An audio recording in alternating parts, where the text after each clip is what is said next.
Seketika ASEAN bisa dibuat heboh.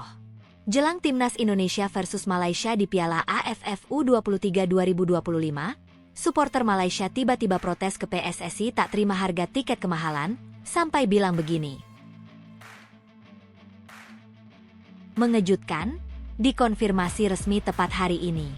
Dokumen naturalisasi abal-abal, FIFA resmi beri hukuman terberat yang pernah ada di dunia sepak bola untuk Timnas Malaysia, didiskualifikasi dari kompetisi internasional. Meski AFC belum beri keputusan, Nova Arianto lantang sebut Timnas Indonesia U17 diuntungkan di Piala Asia. Kira-kira ada apa ya? Kepedean, media Vietnam yakin Timnas Indonesia bakal ngeri hadapi Vietnam jika punya banyak pemain naturalisasi. Batal gabung klub Liga 1, pemain Timnas Indonesia Nathan Choyaon bakal pulang ke Belanda. Yuk simak ulasan terlengkapnya sebagai berikut. Tapi sebelum itu jangan lupa subscribe, agar kalian tidak ketinggalan informasi terbaru seputar Timnas Indonesia setiap harinya.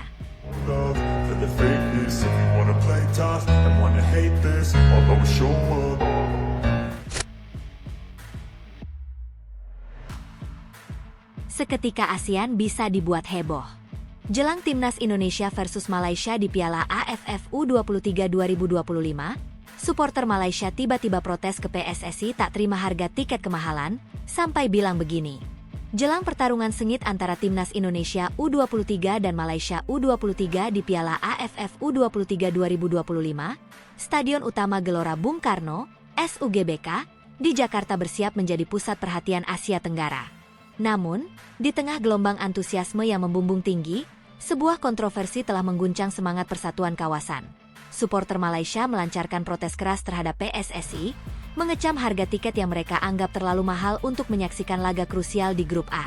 Dengan tiket masih tersedia namun dihargai setinggi langit, pendukung Harimau Muda merasa terpinggirkan, menyuarakan kekecewaan yang memicu kegaduhan di seluruh ASEAN.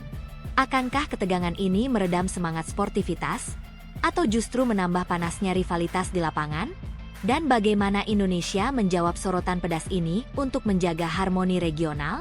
Piala AFF U23 2025 yang digelar di Jakarta dan Bekasi telah memicu antusiasme luar biasa di kalangan penggemar sepak bola Indonesia. SUGBK dengan kapasitas 77.000 penonton ditetapkan sebagai arena utama untuk pertandingan grup A yang mempertemukan Indonesia, Malaysia, Brunei Darussalam, dan Filipina. PSSI telah membuka penjualan tiket untuk laga-laga di SUGBK, menawarkan paket untuk 3 pertandingan Indonesia di fase grup, melawan Malaysia, Brunei, dan Filipina, dengan harga mulai dari Rp500.000 hingga Rp1,3 juta, tergantung kategori tempat duduk. Untuk pertandingan grup B di Stadion Patriot Candrabaga, Bekasi, PSSI menyediakan tiket satuan dengan harga lebih terjangkau, Rp50.000 untuk kategori ekonomi, Rp75.000 untuk reguler, dan Rp100.000 untuk premium. Meski tiket masih tersedia, harga paket untuk laga di SUGBK menjadi sorotan utama, terutama bagi supporter Malaysia yang berniat mendukung tim mereka secara langsung di Jakarta. Kontroversi ini berpuncak pada protes keras dari supporter Malaysia, yang menganggap harga tiket di SUGBK tidak ramah bagi penggemar dari luar negeri. Dengan biaya minimal Rp500.000 untuk paket 3 pertandingan, belum termasuk ongkos perjalanan, akomodasi, dan kebutuhan lain, banyak pendukung Harimau Muda merasa terbebani. Salah satu supporter, Haikal Mijer, menyuarakan kekecewaannya dengan nada penuh frustrasi. Harga tiket ini terlalu mahal untuk kami dari Malaysia. Kalau betul ASEAN nak satukan semangat serumpun, kenapa tak boleh sediakan harga khas untuk fans dari luar? Kami pun nak sokong bola, bukan semua orang mampu. Pernyataan ini, yang disampaikan melalui platform TikTok, mencerminkan sentimen luas di kalangan supporter Malaysia, yang merasa harga tiket tidak mencerminkan semangat persatuan ASEAN yang sering digaungkan. Kekecewaan ini diperkuat oleh keluhan supporter lainnya. Seorang pendukung setia Harimau Muda, yang telah mengikuti tim sejak 2017, mengungkapkan rasa frustrasinya. Aku rela nabung berbulan-bulan karena pengin banget nonton langsung Malaysia lawan Indonesia di GBK. Tapi begitu lihat harga tiket, aku langsung kehilangan semangat. Dari Rp500.000 sampai lebih dari Rp1 juta untuk 3 pertandingan. Belum termasuk biaya hotel, tiket pesawat dari Kuala Lumpur ke Jakarta, makan, dan transportasi. Kalau dikonversi ke ringgit, Rp500.000 itu lebih dari Rp150. Buat kami mahasiswa, itu bukan harga murah. Ia menambahkan bahwa dirinya dan rekan-rekan mahasiswanya telah merencanakan perjalanan ke Jakarta sejak lama, namun harga tiket yang tinggi membuat mereka mempertimbangkan untuk membatalkan rencana tersebut. Seorang supporter perempuan Malaysia, yang dikenal fanatik dan sering ikut rombongan nonton bersama, juga menyampaikan keluhan serupa, "Kami udah siapin segalanya. Cuti kerja juga udah diajukan. Tapi pas lihat harga tiket di sistem PSSI, langsung bengong. Kategori termurah Rp500.000, dan yang premium di atas Rp1 juta. Serius? Ini nggak masuk akal. Kami datang mau dukung olahraga, bukan buat investasi." Ia mempertanyakan absennya sistem kuota atau harga khusus untuk supporter asing, yang menurutnya membuat mereka merasa seperti enggak dihargai. Kalau begini, banyak fans Malaysia bakal batal datang. Semangat kami seperti nggak dihargai. Tambahnya dengan nada kecewa, menyoroti bahwa harga tiket menjadi penghalang besar bagi penggemar biasa. Seorang ayah yang berencana membawa keluarganya ke Jakarta juga mengungkapkan kekecewaan mendalam. "Aku memang mau bawa keluarga nonton pertandingan ini karena anakku juga suka bola. Tapi setelah lihat harga tiket, langsung mikir berkali-kali.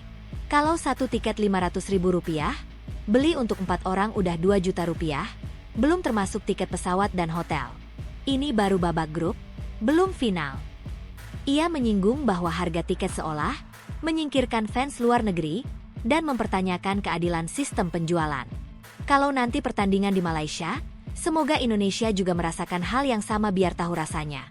Ujarnya dengan nada getir, mencerminkan sentimen bahwa PSSI tidak mempertimbangkan kebutuhan supporter asing. Kontroversi ini telah menarik perhatian media internasional, dengan outlet Eropa seperti Marca dan Goal International menyoroti antusiasme supporter Indonesia yang mampu menciptakan atmosfer sepak bola yang hidup di kawasan ASEAN. Dalam salah satu artikelnya, Marca menulis, "Indonesia menjadi salah satu dari sedikit negara di Asia yang mampu menciptakan atmosfer sepak bola yang begitu hidup, dengan antusiasme penggemar yang tak tertandingi." Goal International menambahkan bahwa fanatisme supporter Indonesia telah menghidupkan kembali gairah sepak bola di Asia Tenggara, meskipun hal ini tampaknya memicu ketegangan dengan penggemar dari negara tetangga. Namun, keluhan supporter Malaysia menimbulkan pertanyaan tentang semangat, serumpun, yang menjadi pilar ASEAN. Seorang supporter Malaysia berkata, "Dari dulu aku percaya sepak bola ASEAN bisa jadi pemersatu, tapi dengan harga tiket begini, aku rasa persatuan itu cuma omongan. Kenapa nggak bisa ada sistem tiket yang adil buat semua fans? Enggak peduli dari negara mana." Meski PSSI belum memberikan tanggapan resmi atas keluhan ini, antusiasme supporter Indonesia di SUGBK diperkirakan akan menciptakan atmosfer yang intens untuk laga melawan Malaysia. Pertandingan ini bukan sekadar laga biasa, melainkan simbol rivalitas panjang antara dua negara yang selalu memanaskan lapangan. Timnas Indonesia U23, dengan skuad muda berbakat, siap memberikan perlawanan sengit. Prestasi mereka di Piala Asia U23 2024 mencapai perempat final setelah menang adu penalti November 10 atas Korea Selatan, menunjukkan potensi untuk bersaing di level tinggi. Di sisi lain, Malaysia U23, dengan pemain seperti Harith Haikal dan Lukman Hakim, dikenal dengan permainan cepat dan fisik, menjanjikan pertarungan yang ketat. Atmosfer di SUGBK diperkirakan akan menjadi salah satu yang paling menggetarkan dalam sejarah Piala AFF U23. Kemenangan 1-0 atas Tiongkok pada 5 Juni 2025 di SUGBK, di hadapan 77.000 penonton, menunjukkan bagaimana supporter Indonesia mampu menciptakan tekanan psikologis bagi lawan. Dengan tiket masih tersedia, meski dengan harga yang dianggap kontroversial, tribun SUGBK diperkirakan akan dipenuhi lautan merah putih, memberikan dorongan moral bagi Garuda Muda untuk mengatasi Harimau Muda. Namun, PSSI perlu mempertimbangkan keluhan supporter Malaysia untuk menjaga semangat sportivitas dan solidaritas ASEAN. Sebuah sistem penjualan tiket yang lebih inklusif, seperti harga khusus atau kuota untuk supporter asing, bisa meredam ketegangan dan memastikan turnamen ini menjadi ajang pemersatu. Turnamen ini juga menawarkan peluang besar bagi Indonesia di luar lapangan. Kedatangan supporter dari Malaysia, Brunei, dan Filipina, meski terhambat oleh keluhan harga tiket, akan mendongkrak sektor pariwisata di Jakarta dan Bekasi. Hotel, restoran, dan usaha mikro, kecil, dan menengah (UMKM) diperkirakan akan meraup keuntungan dari penjualan makanan khas seperti sate dan rendang, serta souvenir dan merchandise. Qatar meraup 17 miliar dolar Amerika dari pariwisata selama Piala Dunia 2022, dan meskipun skala Piala AFF U23 lebih kecil, Indonesia berpotensi meningkatkan pendapatan pariwisata yang menyumbang 4,5% terhadap PDB nasional pada 2024. Destinasi seperti Monas, Ancol, dan pusat kuliner Jakarta akan menjadi magnet bagi pengunjung, memperkuat citra Indonesia sebagai tujuan wisata olahraga. Dengan kick-off yang semakin dekat, SUGBK bersiap menjadi saksi pertarungan sengit antara Indonesia dan Malaysia, di mana rivalitas akan tersulut baik di lapangan maupun di luar lapangan. Kontroversi harga tiket telah memicu kegaduhan di ASEAN, tetapi di lapangan, kualitas permainan dan semangat juang para pemain muda akan menentukan hasil. Indonesia, dengan antusiasme suporternya yang tak tertandingi, berpeluang besar untuk mendominasi atmosfer di SUGBK. Pertanyaan kini adalah, akankah Garuda Muda menguasai lapangan? Dan dapatkah PSSI merespons keluhan suporter Malaysia untuk menjaga semangat persatuan ASEAN? Piala AFF U23 2025 bukan sekadar turnamen, tetapi panggung untuk menunjukkan bahwa sepak bola dapat menyatukan kawasan, meski di tengah tantangan. Bagaimana menurut kalian? Tulis pendapat kalian di kolom komentar ya. Mengejutkan, dikonfirmasi resmi tepat hari ini. Dokumen naturalisasi abal-abal, FIFA resmi beri hukuman terberat yang pernah ada di dunia sepak bola untuk timnas Malaysia, didiskualifikasi dari kompetisi internasional. Pada 2 Juli 2025, sepak bola Asia Tenggara dikejutkan oleh skandal memalukan yang mencoreng nama Malaysia. Federasi Sepak Bola Malaysia, FAM, terbukti bersalah dalam praktik curang naturalisasi pemain dengan dokumen abal-abal, memicu kemarahan FIFA dan Konfederasi Sepak Bola Asia, AFC. Tuduhan pemalsuan identitas, klaim keturunan fiktif, dan manipulasi data keluarga telah menyeret Harimau Malaya ke dalam krisis terburuk dalam sejarah sepak bolanya. Kasus mencolok seperti Darren Rizal dan Facundo Garces menjadi bukti nyata ketidakbecusan FAM, yang kini menghadapi sanksi berat yang dapat melumpuhkan ambisi mereka di panggung internasional. Sementara Malaysia terpuruk dalam skandal yang memalukan, Indonesia justru bersinar dengan program naturalisasi yang transparan, menghasilkan bintang seperti Jai Itzes dan Kevin Dix yang mendunia. Apa saja konsekuensi dari kebohongan Malaysia ini? Dan bagaimana Indonesia memanfaatkan momen untuk memimpin sepak bola ASEAN? Skandal ini terungkap melalui investigasi mendalam yang dilaporkan kanal YouTube Garuda Specs dan Suara.com pada 30 Juni 2025. Malaysia melakukan pelanggaran berat dalam proses naturalisasi sejumlah pemain. Bunyi narasi yang mengguncang publik. Bukti menunjukkan pemalsuan dokumen yang memalukan, dengan kasus Darren Rizal sebagai sorotan utama.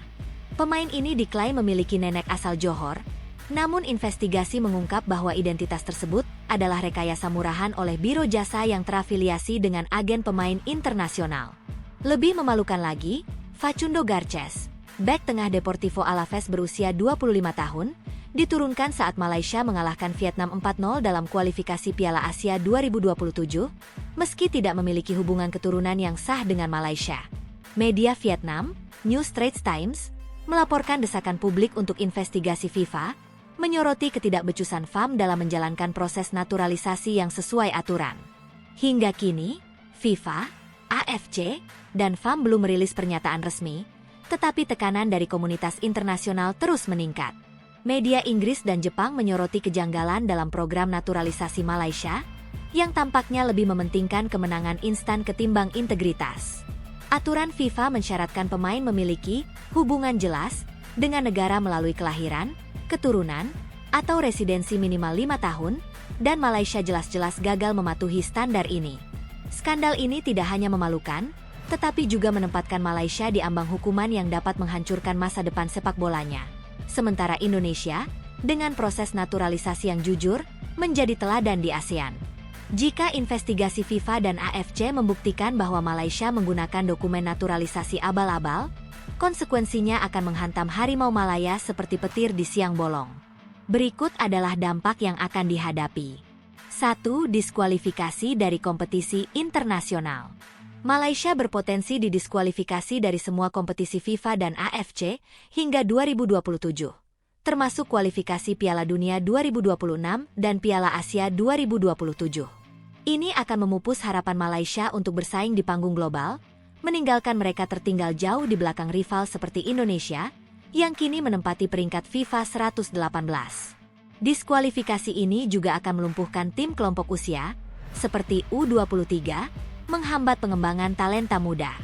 2. Pembatalan hasil pertandingan. Semua pertandingan yang melibatkan pemain ilegal, seperti Darren Jerizal dan Facundo Garces, akan dibatalkan. Kemenangan 4-0 Malaysia atas Vietnam di kualifikasi Piala Asia 2027, misalnya, bisa dinyatakan tidak sah, dengan poin diberikan kepada Vietnam atau hasil diubah menjadi kekalahan 0-3 sesuai aturan FIFA. Ini akan mengacaukan posisi Malaysia di grup kualifikasi, memberikan keuntungan bagi tim lain seperti Indonesia, yang terus melaju dengan performa solid. 3. Denda finansial yang memberatkan. FAM dapat dikenakan denda besar, dengan jumlah yang bisa mencapai ratusan ribu dolar AS. Denda ini akan menjadi beban berat bagi federasi yang sudah kesulitan mengembangkan infrastruktur dan akademi pemuda. Dalam kasus serupa di olahraga lain, seperti bola basket, FIBA pernah menjatuhkan denda signifikan untuk pelanggaran administratif, dan Malaysia kemungkinan akan menghadapi nasib serupa. 4. Suspensi pemain dan staf. Pemain seperti Darren Jerizal dan Facundo Garces berisiko diskors dari kompetisi internasional untuk waktu yang lama, bahkan hingga karir mereka terancam. Pelatih, ofisial, atau agen yang terlibat dalam skandal ini juga dapat dilarang beraktivitas di sepak bola. Biro jasa yang memalsukan dokumen berpotensi menghadapi tuntutan pidana di Malaysia, memperburuk citra FAM yang sudah terpuruk. 5. Kerusakan reputasi yang memalukan.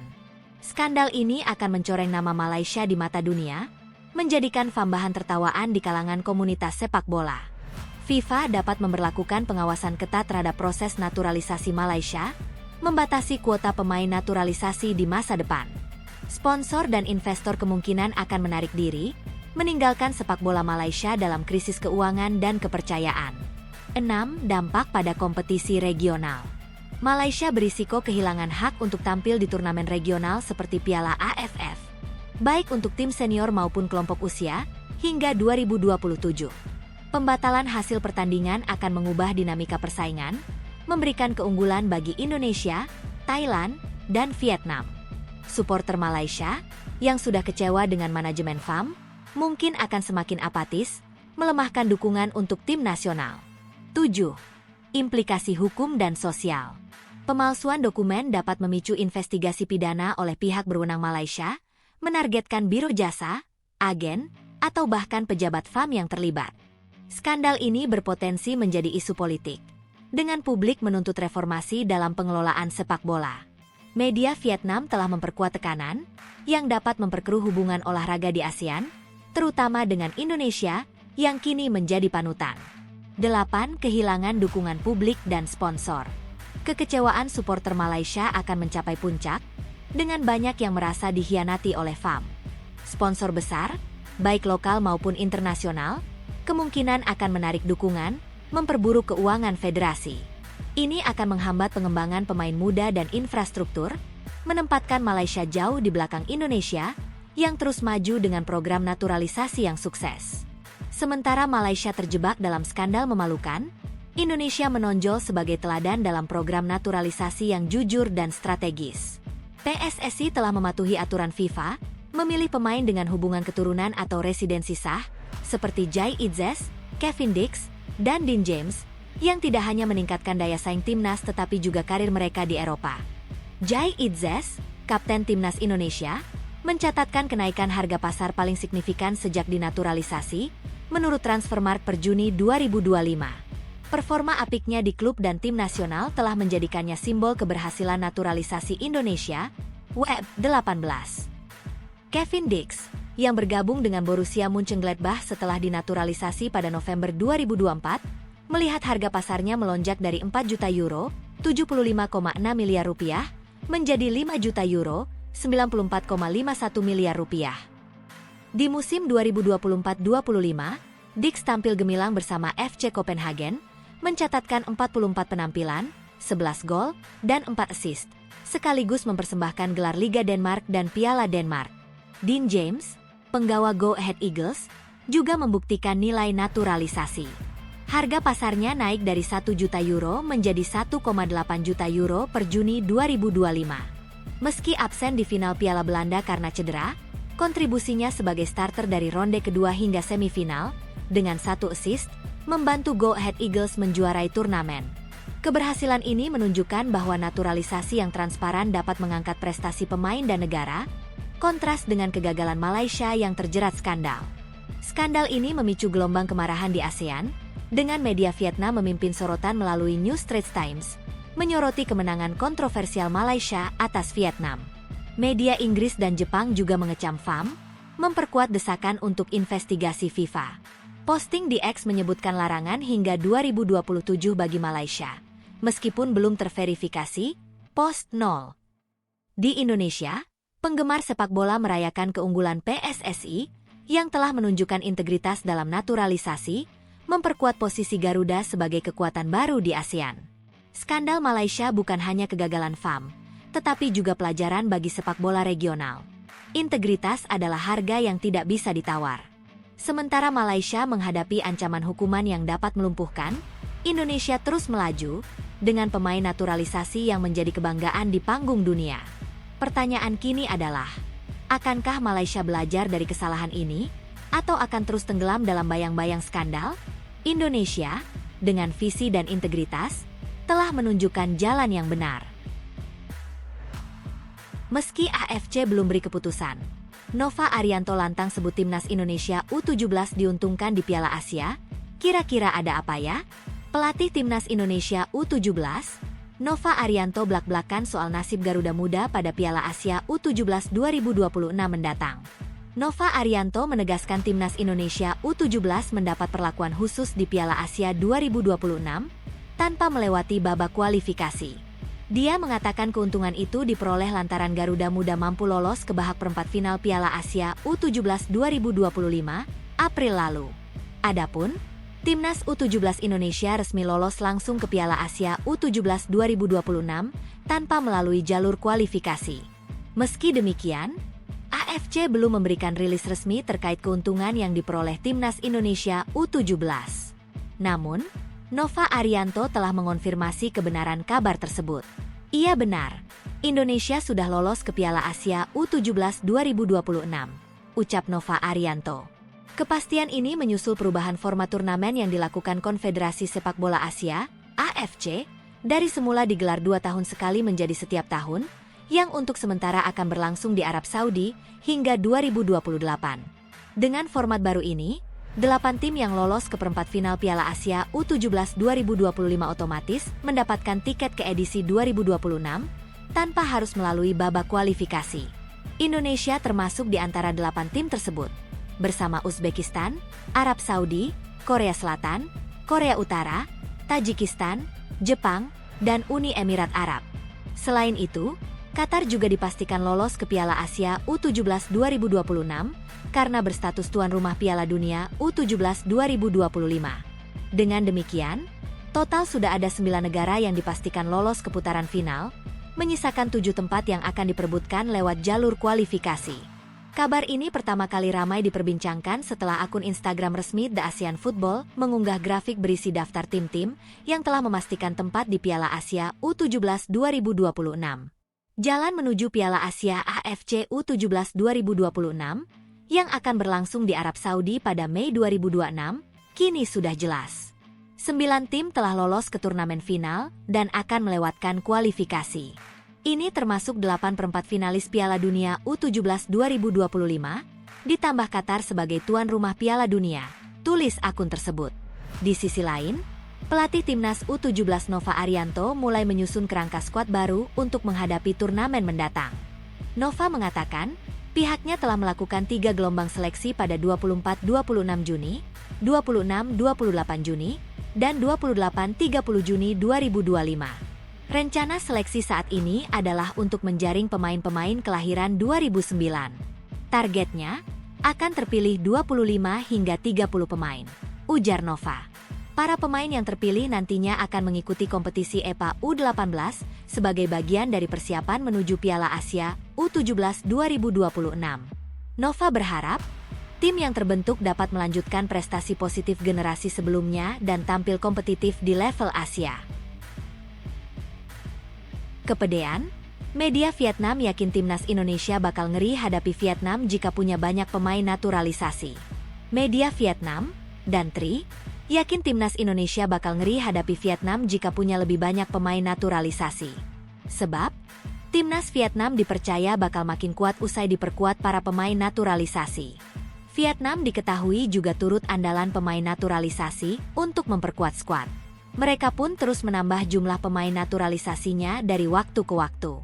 Pada Maret 2025, timnas Vietnam sudah menyelesaikan proses naturalisasi pemain keturunan Prancis, Jason Pendan.